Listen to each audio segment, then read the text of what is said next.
MH29 आवाज सर्वसामान्यांचा। यवतमाल में आयोजित पत्रकार परिषद में की गई वक्फ संशोधन अधिनियम 2025 निरस्त करने की मांग। All India Muslim personal board और देश भर के विभिन्न मुस्लिम संगठनों ने मांग की है कि वक्फ संशोधन अधिनियम 2025 को रद्द कर दिया जाना चाहिए।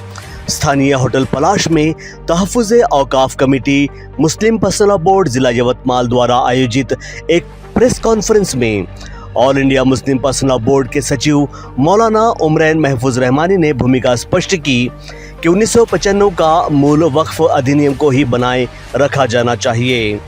वहदत इस्लामी के कुल हिंद सदर ज़ियाउद्दीन सिद्दीकी, अहले सुन्नत वल जमात से बोर्ड सदस्य परभनी के रफ़ीउद्दीन अशरफी, मुफ्ती इनामुल्ला खान जो यवतमाल ज़िले के ज़िला कन्वीनर है, साथ ही मौलवी शारिक को कन्वीनर और अन्य इस अवसर पर मौजूद थे। रहमानी ने कहा कि वक्फ की ज़मीन का उपयोग गरीबों के लिए किया जाता है, जो वित्तीय सहायता मस्जिद, मदरसा, कब्रिस्तान और स्कूल के लिए होता है। लेकिन नए संशोधित कानून में सरकार ने कुल 44 नए प्रावधान डाले हैं, जिस पर all India Muslim personal board ने तीव्र आपत्ति जताई है। उन्होंने आगे कहा कि नए कानून के अनुसार अगर वक्फ की भूमि को वक्फ के रूप में स्वीकार किया जाना है तो इस संबंध में सभी दस्तावेज संबंधित के पास होने चाहिए, अन्यथा सरकार ऐसी भूमि पर कब्जा कर सकती है। अब 500-600 साल पुराने कागजात आज किसी भी धार्मिक एंडोमेंट बोर्ड के पास नहीं है। फिर यह अन्याय केवल मुस्लिम्स के साथ क्यों किया जा रहा है? विशेष रूप से यदि किसी गैर मुस्लिम व्यक्ति ने वक्फ के लिए कोई भूमि दी है तो यह अमान्य होगा, और किसी मुस्लिम व्यक्ति को वक्फ करना हो तो उसे भी 5 साल प्रैक्टिसिंग मुस्लिम होने की शर्त रखी गई है।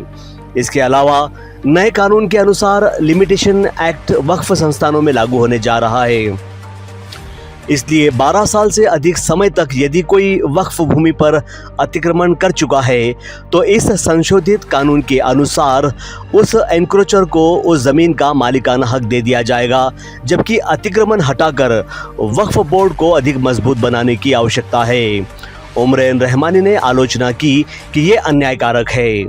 इस कानून के अनुसार वक्फ बोर्ड में अन्य धार्मिक सदस्यों को शामिल करना अनिवार्य किया गया है, और बोर्ड की समिति भी सरकार के नियमानुसार तैयार करना अनिवार्य किया गया है, जो कि पूरी तरह से संविधान विरोधी है। इस पृष्ठभूमि में 11 अप्रैल से देश भर में इस संशोधित कानून के खिलाफ विरोध प्रदर्शन किया जा रहा है। ये आंदोलन 13 जुलाई तक चलेगा, और यदि सरकार इस दौरान कानून को वापस नहीं लेती है तो 13 जुलाई के बाद आंदोलन के दूसरे चरण को और अधिक तीव्रता के साथ लागू किया जाएगा, ऐसी चेतावनी मौलाना उमरैन रहमानी ने आयोजित प्रेस कॉन्फ्रेंस में दी। 11 अप्रैल पासून हा आमचा कार्यक्रम संपूर्ण भारतामध्ये विशेष रूपाने आमच्या महाराष्ट्रामध्ये राबवत आहे। आता आम्ही यवतमाळमध्ये आलो त्या निमित्तानंच आहे। आता 15 जूनला उमरखेडमध्ये आणि सर्व महाराष्ट्रामध्ये आहे।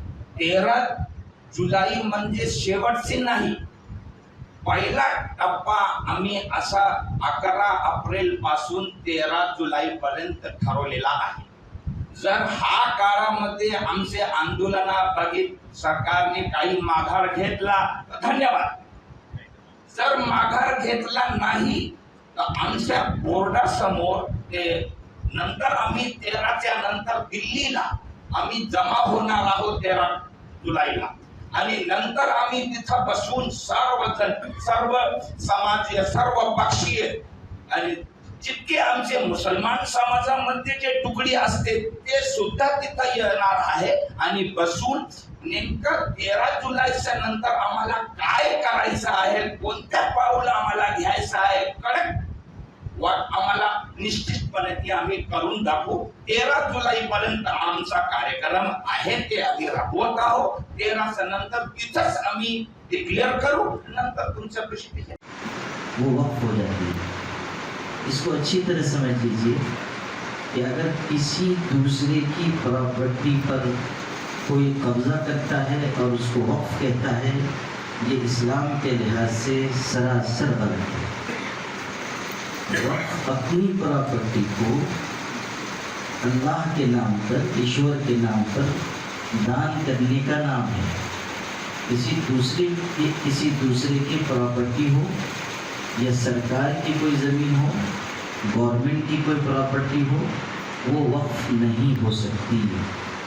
वक्फ वो प्रॉपर्टी होगी जो हमारी अपनी है और हम अल्लाह के नाम पर दें। जिसकी जायदाद है वो अगर देता है तब वक्फ होगा।